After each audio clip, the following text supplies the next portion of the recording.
Hello, my model building friends. It's Brian with BG Model Workshop, and we're back with a quick update on our big rig build. So we got a roller chassis now. We did a little bit of Tamiya panel line detail around the lug nuts and bearings in order to help bring out that look, because the chrome was pretty bright, and we kind of lose the detail with all that bright work going on. So I think that's looking pretty good. I didn't want them to look like they were throwing grease or anything like that, but I do like how these kind of look now. In the back here, I had done the fender here in a gloss black, and I didn't like how that looked, so I went back and hit it again with metallizer to help it match up with the tread plate back here, as well as the steps on the side. I think that kind of ties nicely together. And then I'll go back and detail paint the mounting bar so that it doesn't look so clunky. But I'm also, and when I do that, I think I'll also paint these straps semi-gloss black as well, so that they're not, kind of breaks up the aluminum that's going on. There's a lot of that color going on there. And then up here in the engine bay, some of the photo research I had done shows some of these coupler pieces here to be like an orange, like almost like a neoprene or a Viton or something like that, almost like a rubber. But it's I saw them in orange, I saw them in blue, I saw them in red, and the orange kind of stuck out for me, so I did mine in orange. I custom mixed the color a little bit. I didn't want to go with the straight, because the only orange I have is like an international orange, which was just a little too bright, so I added a little bit of a dark red to it, bring it down, make it more of a vermilion color. And then I'll go back over and do all the coupling bands that are on here with the chrome pen so that those shine up. I did do the center one here. Can I get in there? There we go. Did the center one as a proof of concept. Doesn't look too bad. But I thought that was going to really kind of set off well against the engine, the yellow engine and the black frame and such.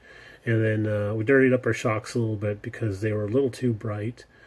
And then on the turbocharger, we're going to be adding some of our railroad rusting pigments to help really get the point across that this thing is got like a dusty, rusty kind of look to it.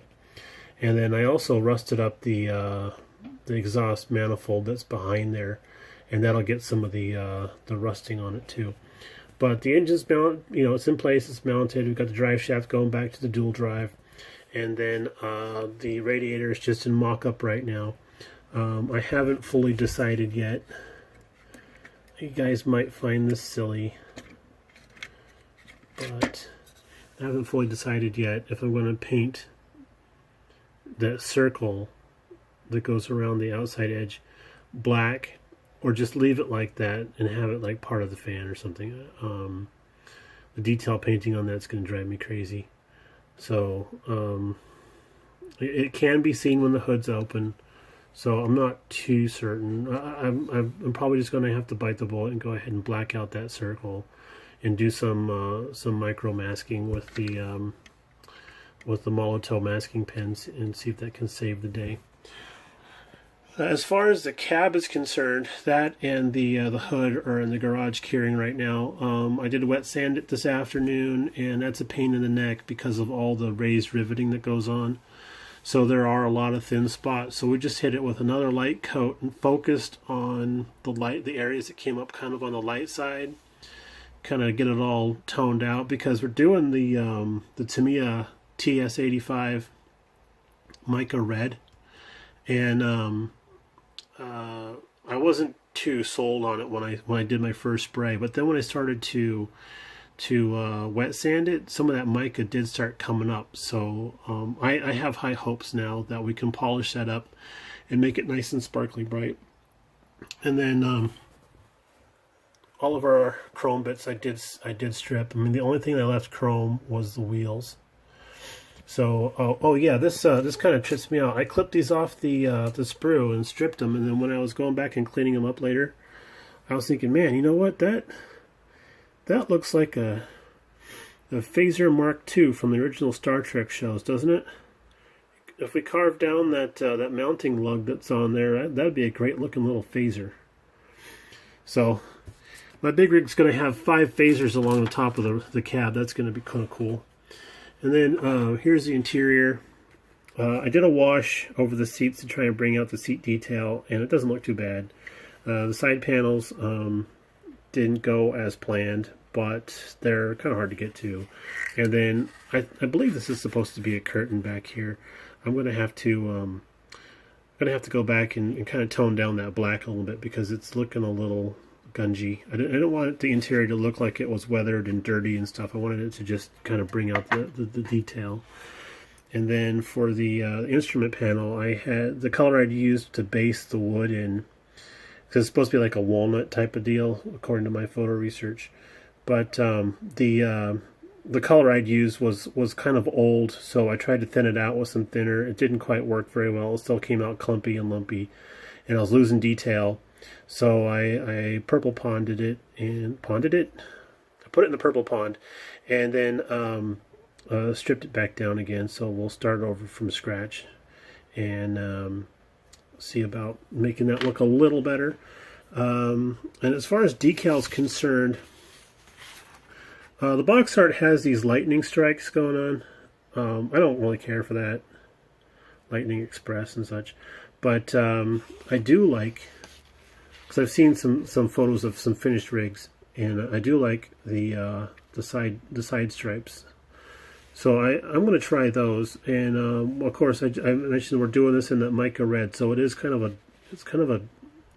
a heavy red color, and I'm wondering if any of you guys out there have used these larger decals before, and how opaque they are if they let any bleed through go on.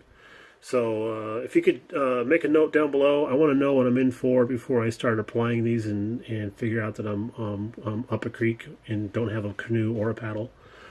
So if you could just let me know if you ever used these decals before on this. Let me show you the box art here real quick.